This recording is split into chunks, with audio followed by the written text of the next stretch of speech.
आणि आता बातमी आहे ठाण्यातल्या राजकारणाची। अखेर 8 महिन्यांनंतर ठाणे महानगरपालिकेच्या स्थायी समितीला सभापती मिळाला। राष्ट्रवादी आणि महायुतीच्या कुरघोडीच्या राजकारणात राष्ट्रवादीने बाजी मारली। ऐन वेळेला काँग्रेसला अध्यक्षपदाची ऑफर देऊन राष्ट्रवादीने शिवसेनेला कातरचाच घाट दाखवला।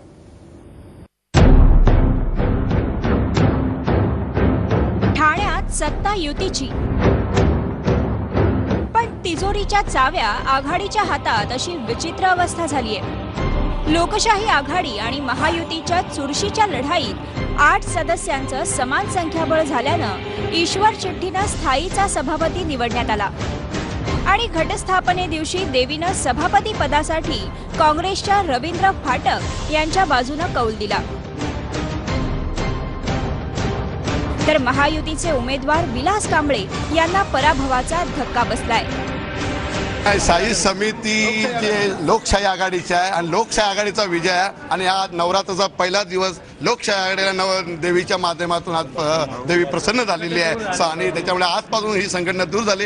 यानंतर ठाणे महानगरपालिकेत लोकशाहीची सत्ता राहील। गेल्या 8 महिन्यांपासून स्थायीची निवडणूक न्यायालयीन कचाट्यात अडकली होती।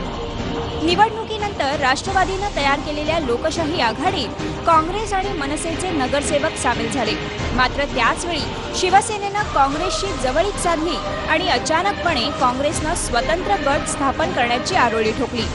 राष्ट्रवादीनं त्याला हायकोर्टात आव्हान दिल्यावर कोर्टानं काँग्रेसला लोकशाही आघाडीसोबत राहण्यास बजावलं।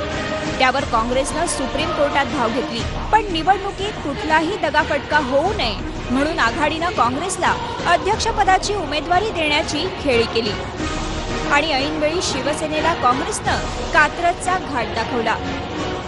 विकासासाठी आमचं पहिल्यापासून म्हणणं होतं की विकास कामासाठी सगळ्यांनी एकत्र यावं, परंतु राष्ट्रवादी आणि काँग्रेस यांची जी आघाडी झाली होती ती आघाडी करण्यासाठी राष्ट्रवादी हायकोर्टात गेली, आघाडी तोडण्यासाठी काँग्रेस सुप्रीम कोर्टात गेली आणि हा त्यांचा जो खेळ होता हा फक्त खुर्चीसाठी होता हे आजच्या निकालावरून आणि आजच्या त्यांच्या घाणेरड्या राजकारणावरून स्पष्ट झालेलं आहे। आघाडीच्या गटात काँग्रेसचे 2, राष्ट्रवादी काँग्रेसचे 5, मनसेचा अवघा 1 सदस्य आहे, तर महायुतीच्या गटात शिवसेनेचे 6, भाजपचा 1, बसपाचा 1 सदस्य आहे।